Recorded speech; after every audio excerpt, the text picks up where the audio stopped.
देख रहे हैं हेडलाइंस डेली HD न्यूज। मैं हूं सोनू सूद और आप देख रहे हैं HD न्यूज। नमस्कार, मैं आशुतोष राणा। HD न्यूज के सभी दर्शकों को मेरी बहुत सारी शुभकामनाएं। हाय, मैं हूं दीपिका सिंह और आप देख रहे हैं HD न्यूज। हाय, मैं हूं बिंदु दारा सिंह और आप देख रहे हैं HD न्यूज। भगवान श्री नित्यानंद देव गणेश्वरपुरी मुंबई का समाधि महोत्सव तिथि के अनुसार शुक्रवार 14 जुलाई को गुरुदेव श्री नित्यानंद बाबा ट्रस्ट इंदौर के तत्वाधान एवं यति श्री विनय सागर जी के सानिध्य में धूमधाम से मनाया गया। इस अवसर पर यति विनय सागर जी ने उपस्थित सभी भक्तों एवं शिष्यों को जानकारी देते हुए कहा कि आज ही हमें नगर निगम द्वारा सिलिकॉन सिटी स्थित आश्रम मार्ग एवं चौराहे का नामांकन भगवान श्री नित्यानंद देव के नाम पर करने की शुभ सूचना प्राप्त हुई है। इसके लिए हम इंदौर शहर के महापौर श्री पुष्यमित्र भार्गव एवं संपूर्ण नगर निगम के आभारी है। आज भगवान श्री नित्यानंद देव के समाधि महोत्सव के दौरान इंदौर के silicon city AB road Rao स्थित गुरुदेव श्री नित्यानंद देव ध्यान केंद्र पर विभिन्न धार्मिक आयोजन संपन्न हुए। ट्रस्ट के अध्यक्ष कर्नल नितिन भटनागर एवं मंत्री प्रवीण धोका ने बताया कि शाम 6 बजे से गुरु गीता व कीर्तन, बाबा की पादुका का पूजन एवं आरती व भोजन प्रसादी के आयोजन सतत रूप से संपन्न हुए। इस अवसर पर यति श्री विनय सागर जी ने अपने प्रवचनों में भगवान श्री नित्यानंद देव की कृपा का वर्णन करते हुए बताया कि प्रभु की कृपा से सुख, समृद्धि एवं ऐश्वर्य की प्राप्ति तो होती ही है, साथ ही असाध्य रोगों से भी बचाव हो सकता है। इस अवसर पर गुरुदेव की कृपा से कैंसर जैसे असाध्य रोगों से बचाव को लेकर भी कुछ लोगों ने स्वयं के प्रत्यक्ष उदाहरण देते हुए अपनी बात रखी। आज समाधि महोत्सव के दौरान यति विनय सागर जी ने सभी को हर स्थान पर स्वच्छता बनाए रखने एवं बिजली व पानी का सिर्फ आवश्यकता के अनुसार उपयोग करने के लिए सामाजिक सरोकार से संबंधित संकल्प भी दिलाया।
गुरु वंदना से उच्च कहाँ मिलेंगे?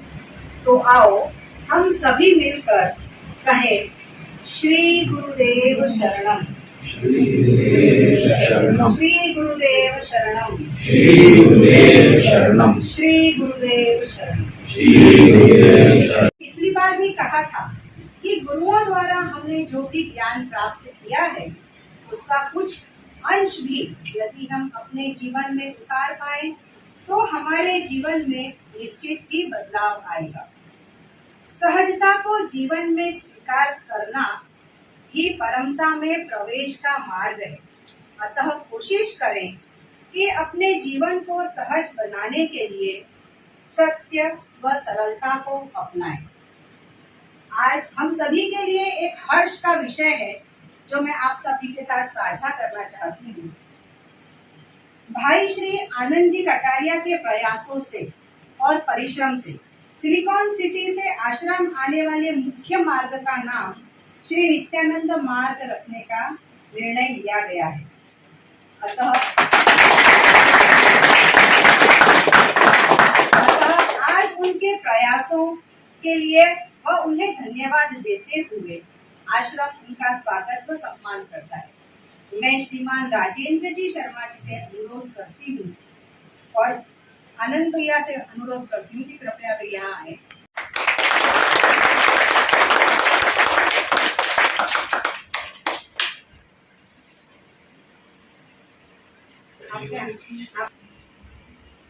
सद्गुरुनाथ महाराज की जय। नन्नं ब्रह्मानन्दं ब्रह्मस्वरूपं नीलवर्णं त्रैलोक्यनाथं श्रीगुरुदेवम् ॐ नमो नित्यानन्दम् ॐ नमो नित्यानन्दम् पदारविन्दयुगलौ ध्यायन् सदा वैरवी वादीन्द्र प्रतिभापनुदन कला सम्यक् समासादिता जिनेन्द्रै जगदीश्वरै च विमला प्रीतिरकुत्स्थिरा पूज्य श्री विजयेन्द्र सूरि गुरवे कुर्मः प्रणामाञ्जलि कुर्मः प्रणामाञ्जलि। पर बाबा के समाधि दिवस पर उपस्थित हुए हैं। समाधि दिवस के साथ साथ आज आश्रम के लिए भी बहुत महत्वपूर्ण और हर्ष का दिवस है। बाबा के जीवन के अंदर कई प्रकार के चमत्कार तो मतलब हर पल घटित होते रहे हैं। मेरे जीवन में भी ऐसे बाबा को मेरे को ऐसा लगता है कि हर पल यह कार्य बाबा की कृपा से हुआ है। यहाँ पर बाबा ने अपने को बचा लिया है।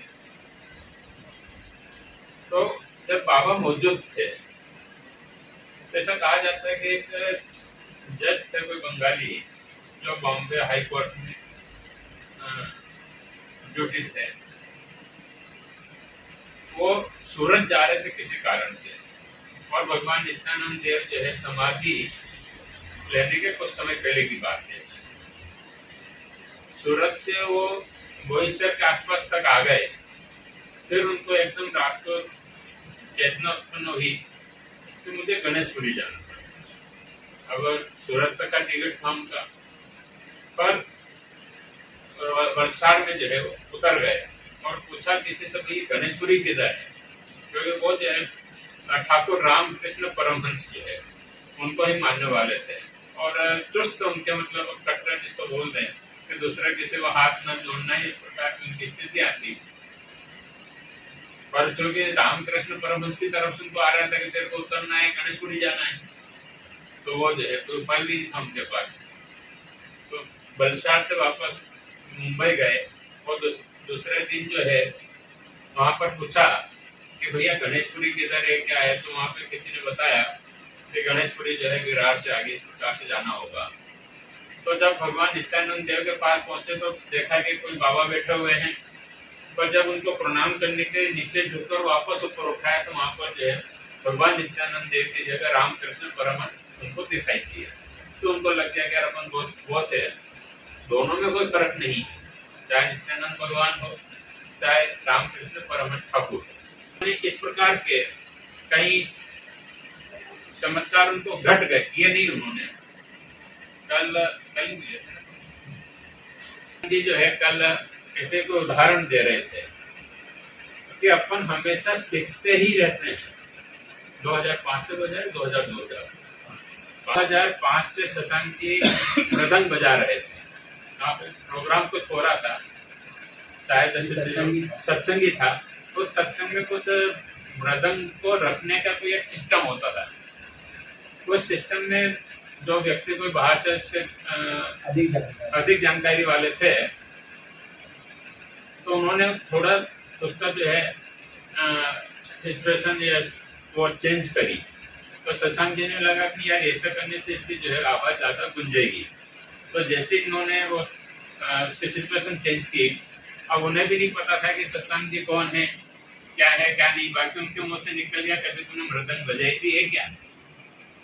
देखिए बाबा अपने अहंकार को या गमन को या किस प्रकार से आपको सुधार करते हैं, पल पल पर सुधार करते हैं। ये सद्गुरु होता है जो आपको सुधार करता है, और साथ ही साथ आपके जीवन में किस प्रकार से उसको किया जाए। कभी सद्गुरु आपको मक्खन पारी से नहीं लगाएगा अगर सद्गुरु है तो।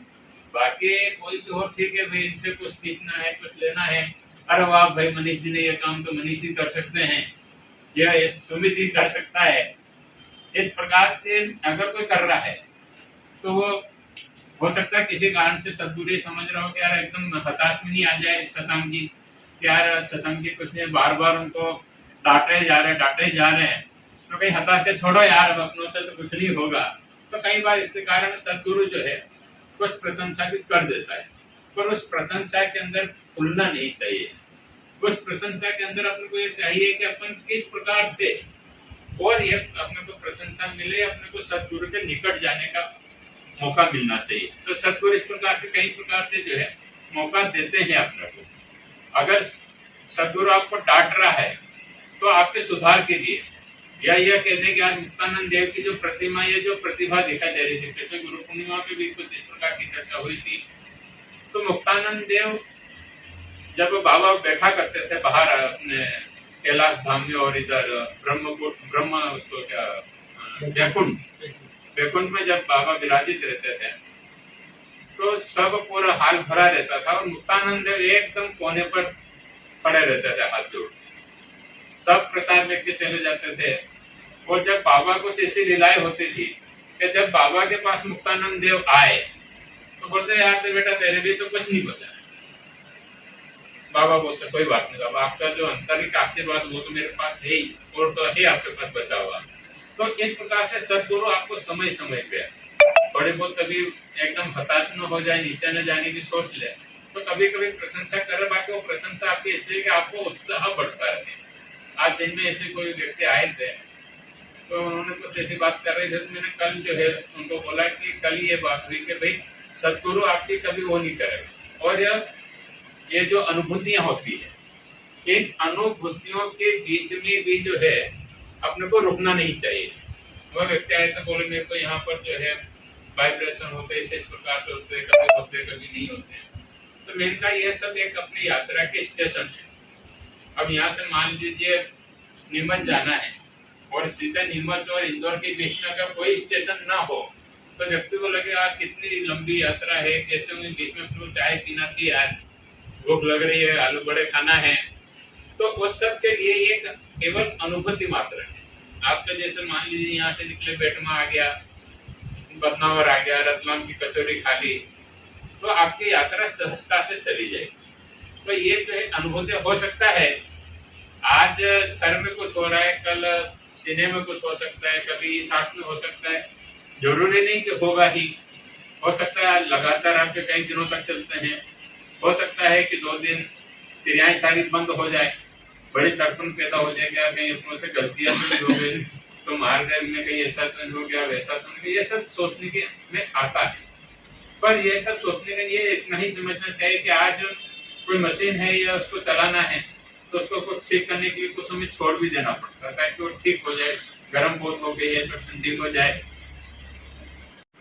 बोलता हूँ और सभी अपने ही है, वैसे वो मैं समझता नहीं है, बहुत बड़ा प्रवचनकार भी नहीं है, अपन तो ऐसे बोलचाल की भाषा में बात कर रहे हैं। और बाबा का जो एक सत्य प्रति है, बाबा के चमत्कार अगर ऐसा कहा जाए, देखा जाए, तो यहाँ पर भी 2 व्यक्ति ऐसे हैं जिनके जीवन में एकदम पूर्व से पश्चिम से जो है पूर्व की तरफ उनका जीवन चला गया। संजय जी कटारिया हैं जिनको कैंसर हो गया था, सबको पता है। पिछली बार भी देखो योगानुयोग, यह बात भी जो है पिछली बार बाबा की समाधि दिवस पे ही निकली और आज से पता नहीं योगानुयोग कैसा हो रहा है। डॉक्टर साहब थे जो रतलाम वाले, उनकी पत्नी भी मौत के मौसम, मतलब 8 डॉक्टरों ने उनको पेनक्राइट में कैंसर बता दिया था। और पता नहीं कुछ ऐसी परिस्थिति आई कि हम जयपुर ट्रेन में से रुद्रपुर सत्संग से आ रहे थे और वो जो है जयपुर में पहले पहुंच गए थे। जयपुर में हम गुरु गीता करने वाले ही थे, तो सुमित साथ में था, प्रसाद तो कुछ है नहीं, तो चलो जयपुर आ रहे हैं, तो वहां से जो है कुछ आगरा के पेड़ा वो कुछ लेके आया और लेके आया और हम किताब खोल ही रहते इतने में डॉक्टर साहब का मेरे पास फोन आया। अब मरणासन स्थिति में थे उनकी पत्नी, उस मरणासन स्थिति में मैं बोल रहा हूँ बधाई हुआ। अब एक तरफ उन्होंने डॉक्टर साहब भी सोचा मेरी पत्नी एकदम मरणासन है और बधाई दे रहे हैं, पता नहीं बाबा ने क्यों बुलवा दिया। और सुबह फिर जब 7-8 डॉक्टरों की पूरी टीम एक पैनल बना हुआ था, उनको MRI कराया, सब कुछ किया, कहाँ उनका कैंसर खत्म हुआ, कैसे खत्म हुआ, कुछ पता नहीं चला। संजय जी कटारिया हमारे यहीं पे सामने बैठे हुए हैं, उनके भी कैंसर हो गया था, 5-7 महीने लगे, कितना टाइम लगा? 3 महीने में उनका कैंसर एकदम क्लियर हो चुका है। रेखा जी बैठी हुई है यहाँ पर, ये नीचे नहीं बैठ पा रही थी ना, शायद 2-3-4 साल हो गए। 3 साल पहले तक इनको नीचे बैठने की स्थिति में नहीं थे, कुछ शारीरिक इनको तकलीफें थी, नीचे नहीं बैठ पा रहे थे और भी दूसरी तकलीफें, वो सब तकलीफें शायद 2-4 दिन में ही बाबा ने एकदम स्वस्थ कर दी। और शायद पहली बार आई थी तब ऑपरेशन का बोल दिया था कि ऑपरेशन कराना पड़ेगा, पर बाबा की कृपा पहली बार आए, दूसरी बार आए तो सब नीचे बैठ गई थी। तो इस प्रकार से मतलब ये कोई चमत्कार ये नहीं कि मुंह गढ़ंत है या अपन खाली कहने के लिए कह रहे हैं, जिनके साथ ये घटनाएं घटी है वो अपने सामने मौजूद है। इसको भी एक सबसे बड़ी बाबा ने इतनी मरणासन स्थिति कह सकते हैं कि मनीष जी भटनागर, दोनों पति पत्नी का बाबा के साथ जितना रहा है, इनको भी एक लीवर खराब हो गया। तो मुझे कभी लीवर देखा नहीं, उसका साइज क्या होता है वो भी मुझे नहीं पता।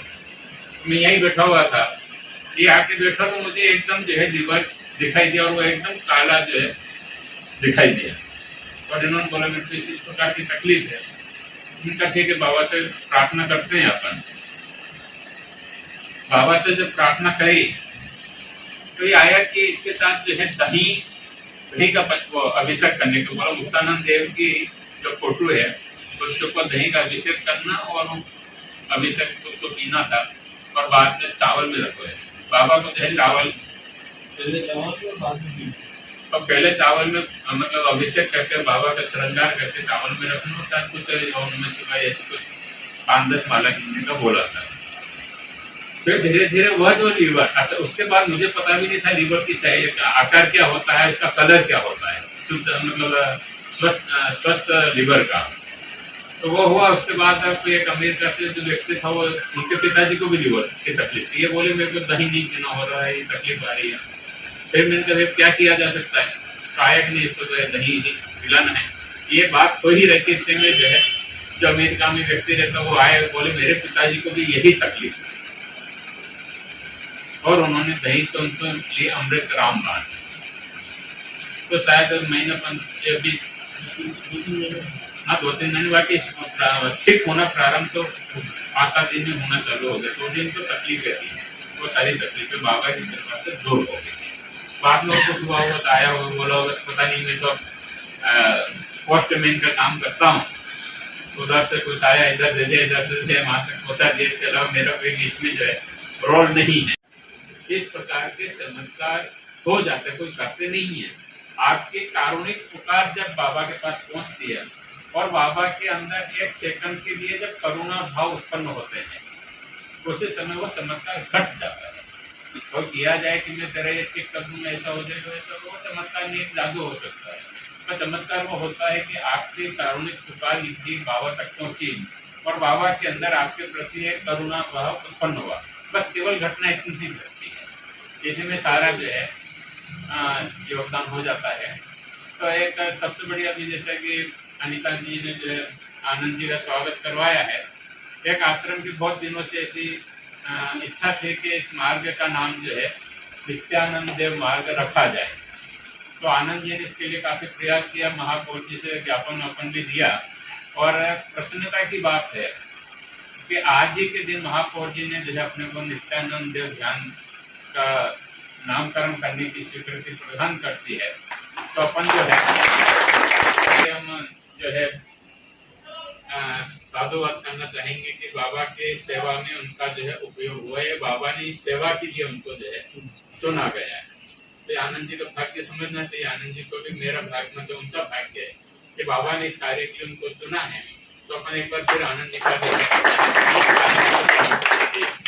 बाबा ने जो है उनका इस कार्य के लिए चुनाव किया है।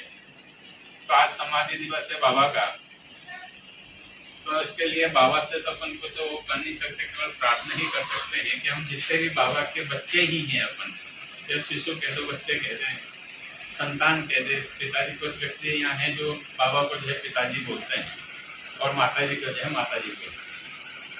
तो गुरु एक अलग होता है और पिता वो होता है कि कहीं पे भी झगड़ करके आएगा, कहीं पे भी उच्च कालन करके आएगा, कुछ भी करके आए, पर जहाँ बच्चे के सामने आया तो वहाँ आके सरेंडर कर देता है कि भाई ठीक है, हमारे नाना जी भी यहाँ बैठे हुए हैं, उनको तो हम बोलते हैं कि आपको तो हम घोड़ा बना के चलेंगे, हम तो आपके पीठ पर बैठेंगे। तो बाबा अपने चरणों में आज हम सभी के लिए प्रार्थना करेंगे कि बाबा बस हम लोगों को जिस निगाह में रख रहे हैं इसमें और ज्यादा बढ़ोतरी करो और अपने नजदीक बुलाएं। इसके अलावा में जो है और जब बाबा के नजदीक जैसे जैसे पहुंचते जाएंगे तो कुछ मांगने की आपको जरूरत नहीं पड़ती। मेरे को नहीं लगता है कि बाबा से अपने को कुछ मांगना चाहिए, बस केवल एक ही प्रार्थना करना चाहिए चरणों में कि बाबा हम जितने भी बच्चे हैं उन सबको अपने चरणों में जो है निकट रखें, इन्हीं भावों के साथ जो है वो शांति। आज जो है बाबा का समाधि दिवस है वो तिथि के हिसाब से और तारीख के हिसाब से 8 अगस्त को है। तो बापू साहब भी यहाँ आए हुए हैं जो अपने लसुड़िया आश्रम है उनके संचालक हैं। और 8 अगस्त को बाबा का अखंड नाम संकीर्तन सप्ताह है लसुड़िया के अंदर। और 9 तारीख को सुबह गुरु गीताओं का प्रोग्राम पूरा भी बता के आप लोगों को बताएंगे। तो जिनको भी बाबा की भक्ति करने के लिए लसुड़िया जाने हैं, वहाँ का जो है प्राकृतिक वातावरण है, शहर से बहुत दूर है, गांव का जो वातावरण होता है, हरियाली है, प्राकृतिक रमणीक स्थान है। तो आप लोगों को सभी को वहाँ पर जो है बाबा के दर्शन करते हुए बाबा की भक्ति का लाभ लेने के लिए जो है आना चाहिए। आप दो शब्द बोलेंगे। आश्रम की है, काफ़ी दिनों से इच्छा हो रही थी कि इस प्रकार से इस मार्ग का नाम जो है आश्रम के नाम पर नित्यानंद देव के नाम पर रखा जाए। तो इसके लिए पहले एक बार महापौर जी को हम लोग सभी काफ़ी जने जाके ज्ञापन भी दिया था। और आज प्रसन्नता है कि भगवान नित्यानंद देव की समाधि के दिवस ही महापौर जी ने इस कार्य को करने की अपनी स्वीकृति दी है। तो महापौर जी का भी हम धन्यवाद करना चाहते हैं कि उन्होंने भगवान नित्यानंद देव की कृपा प्राप्त करने के लिए इस मार्ग का नाम जो है नित्यानंद देव रखा है। और उसमें आनंद राज्य कटारिया का भी महत्वपूर्ण योगदान रहा महापौर जी से करवाने के लिए। तो आनंद राज्य कटारिया को भी बाबा की तरफ से आशीर्वाद प्रदान करते हैं। और आज डबल खुशी की बात हो गई कि बाबा का समाधि दिवस तो है ही, पर समाधि दिवस के साथ साथ इस मार्ग का नामकरण करने की स्वीकृति भी प्रदान हो गई है। तो ये हम लोगों के लिए सबकी खुशी की बात है। तो आज दिन भर यहाँ समाधि दिवस पर क्या क्या आयोजन आज? बस शाम को जो है गुरु गीता का हुई और अभी कीर्तन हुआ, आरती हो गई है। अब सभी भक्त लोग जो है ऊपर प्रसाद लेने जा रहे हैं। आश्रम के लिए बड़े हर्ष का विषय है क्योंकि काफ़ी लंबे समय से सब प्रयासरत थे और इसके लिए महापौर जी का बहुत बहुत धन्यवाद। और इसमें जो आनंद जी ने जो भूमिका निभाई है उसके लिए भी आश्रम की तरफ से उनका हम स्वागत करते हैं। निश्चित ही ये बहुत सभी के लिए बहुत सुंदर, आश्रम के जितने भी लोग हैं सभी के लिए बहुत सुंदर बात है कि ये मार्ग का नाम बड़े बाबा जी के नाम पे रखा है। निश्चित ही आपका परिचय दे दीजिए। मैं मनीष भटनागर। नित्यानंद बाबा के आशीर्वाद से और यति श्री विनय सागर जी महाराज की प्रेरणा से जो पुण्य पवित्र पावन दिन जो हम लोगों को ये महापौर जी की ओर से आश्वासन दिया गया है और मार्ग का नाम के साथ साथ मैं आपकी जानकारी बढ़ाना चाहता हूं कि चौराहे का नाम भी नित्यानंद चौक के नाम से किया जाने का उन्होंने आगे बात को बढ़ाई है। उन्होंने आश्वस्त किया है कि 8 सितंबर के दिन कार्यक्रम के लिए भी उपलब्ध रहेंगे और इन सब चीज़ों के लिए बाबा स्वयं से मैं आशीर्वाद जो मुझे मिला है उसके लिए हृदय से आभारी हूँ और जो भी आश्रम के लिए काम रहेगा मैं सदैव तत्पर रहूँगा। आपका परिचय? मेरा नाम आनंद राज कटारिया।